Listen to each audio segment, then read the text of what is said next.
Matthew here from MiniWarGaming.com with MiniWarGamer Dave from MiniWarGaming.com. I'm just going to say it. And this is another Dark Potential Developer's Diary. We are in the late 22nd century. If you have just watched the other one, which you might not have because these will be separated by a day or two each, then we just talked about the mid-22nd century and everything that happened there. Major things that happened was the genetics was probably the biggest thing. Yeah, that was the biggest thing. And artificial gravity with dark elements manipulating other fields. We haven't really talked about weaponry, and I don't have that developed yet, which is why we're not talking about it. But there will be some weapons. There will be some cool sci-fi weapons that are developing from dark potential manipulation and all that kind of stuff. That's right. You haven't developed it because that's cool. Yeah, it's a lot of work, yeah. And I need to kind of spend time to come up with those ideas. Weaponry will actually be there'll be a lot of typical sci-fi weaponry, your lasers and plasma and rail guns and all that kind of stuff. But then I want to kind of sprinkle in a few semi-unique things, and I say semi-unique because they'll have a flavor of other familiar things. Like a pulse carbine? A pulse carbine. Exactly. No one knows what it is. Therefore, it's fueled by dark energy. That makes perfect sense. Anyways, we are now in the late 22nd century. This is 2171 to 2200. That's a good year. Why? This sounds nice. 2171? Yeah. Yeah, something about it is nice. Kind of flows off your tongue. Is it 2177. No, it's never peaceful. Well, then that's very deceiving because it sounds peaceful. 2171. But it could be like 2171! That doesn't sound peaceful. Well, then he sounds like a funny guy saying that. Who would take him seriously? Anyways, first, talking about genetics. Because of all the manipulations of DNA and everything, and also because of the reduction in diseases, although that's going to be different in a second, the average life expectancy of humans has increased dramatically. At this point, we're actually up to 150 years average life expectancy. So humans are living between 100 to 200 years is what we're looking at. What now? 75? 70 to 75, I think. 72, or women are a little higher because they don't get all the cancers that we do. I thought it's because they're generally smaller, so their heart has to do less work. No, that might be one of it, but it's something to do with the hormones that we don't have. So estrogen saves lives. I don't know. Something about it, childbirth and stuff that kind of postpones certain, you think that would certain actually cancers. Kill people off quicker. They're giving birth all the time. I guess whoever made our bodies knew what he was doing. Anyway, average life expectancy of humans has increased to about 150 years. The black market DNA changes plus normal DNA changes create new genetic diseases never seen before. So this is a new problem that crops up. Our whole golden era of, hey, health is awesome, has been kind of turned on its back. Now, you might be wondering, how is our average life expectancy so high when there's all these new genetic diseases? Well, basically, it's because of the very constant, what's wrong with your orange? Is it bitter? I got this sore on the top of my mouth. Oh, it stings! Oh! Oh. All right. I'm okay. So you might wonder why life expectancy is so high when there's all these new genetic diseases. First off, why are there more genetic diseases? It's because we're manipulating DNA, which means there's all these sorts of new things that would never have affected us before that all of a sudden can attack our DNA because it's different. We're immune to a lot of diseases, tons of them actually, that are out there right now. Like what? I don't know. We're immune to them, so we don't talk about them. I didn't know they existed. From reading stuff. Okay. Just trust me. We're actually, well, it's true. We're immune to a lot of diseases because our DNA is a certain way. But if you modify it, then all of a sudden certain things that we wouldn't have been susceptible to, we become susceptible to.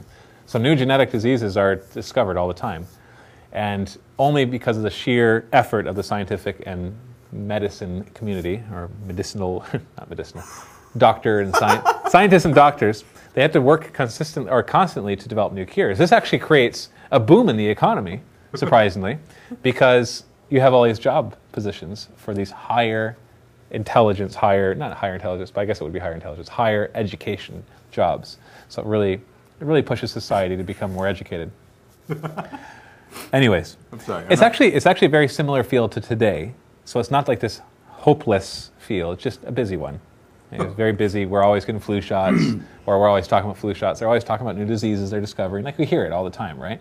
We make movies based on it. Mm-hmm. And it's just something that is part of our lives, and yet you don't necessarily worry about it day to day, unless you're a diseasophobe or something like that. Are you pointing fingers? No.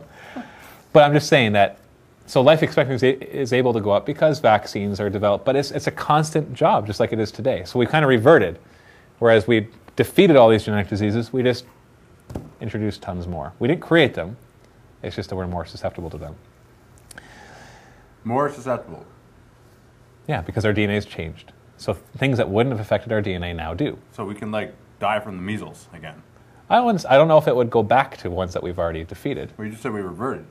Well, we reverted back to a time where we're susceptible to diseases. Not to the same diseases, to new diseases. Because our bodies have... Because our DNA has been modified so much that new diseases are created. Now, those who are purists and don't have any modifications will be less susceptible to these diseases. How ironic. Yeah, isn't it? And yet, life expectancy still goes up because, yeah, sure, we have these diseases, but they also find cures for them almost as fast as they find the diseases. But it's still this constant work. And so, as you can see, this is going to cause a problem when doctors no longer exist. I'm just setting that up for later on.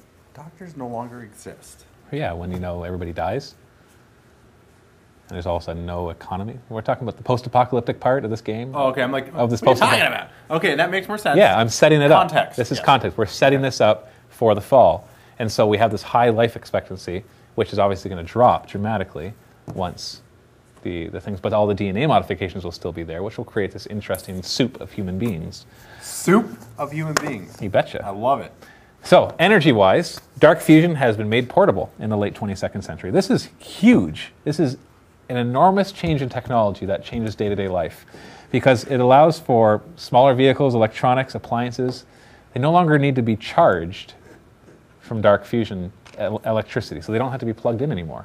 It's like everything can operate on batteries, but this battery is actually a dark fusion power plant. And it would probably be made by Duracell. We should get them to sponsor it. And Duracell is actually the company that has patented dark fusion. We should do that. Wouldn't that be awesome? And they give us millions of dollars, or hundreds of millions of dollars, and we can use that to do everything. Because we can tell them, eventually this will be into movies and all sorts of books. Who knows where this will go? And it'll be your name on everything. Duracell will be the company that made dark fusion. I obviously can't do that. In fact, I probably have to blurp out every time I say Duracell, and if I don't want to worry about branding and stuff. Duracell is not affiliated with MiniWarGaming at this time in any way. Does that imply that it will be in the future? I don't know. It's a joke. It's a joke. Don't sue us, Duracell. All right. Hey, if Duracell's watching this... I know. That's pretty awesome, isn't it? If you're watching this, then I'm open to the idea of you branding. It won't cost that much. Only a few million. Only a few. So you still have to refuel the dark elements that are used in this because obviously there's still got to be a fuel to it. But it's just, you don't have to refuel as often as we do. So you still have to replace batteries and all of that, but they last a lot longer, especially longer than Energizer. It also makes portable energy weapons available, or possible, because up until this point, if you wanted to have lasers, you needed an incredibly large amount of power in order for the laser to be effective. And that just couldn't be possible without a portable nuclear reactor. Well, now you have one. That sounds hilarious, It just sounds funny. That sentence sounds funny. Why? A portable nuclear reactor. Well, that's what all other sci-fi does. You see them shooting off their things with their fuel cells. Most of those fuel cells are like fusion or something. You just don't realize. They just kind of talk about them as fuel cells, but they're actually like portable nuclear reactors is what they are. Usually, that's not always the case, but it's actually quite common. I'm not, unfortunately, being that original by saying that. It's just that they'll be powered by dark fusion. So it creates a new wave of weaponry. Talking about the weapons now? I don't really have much more details than that. New weapons are developed.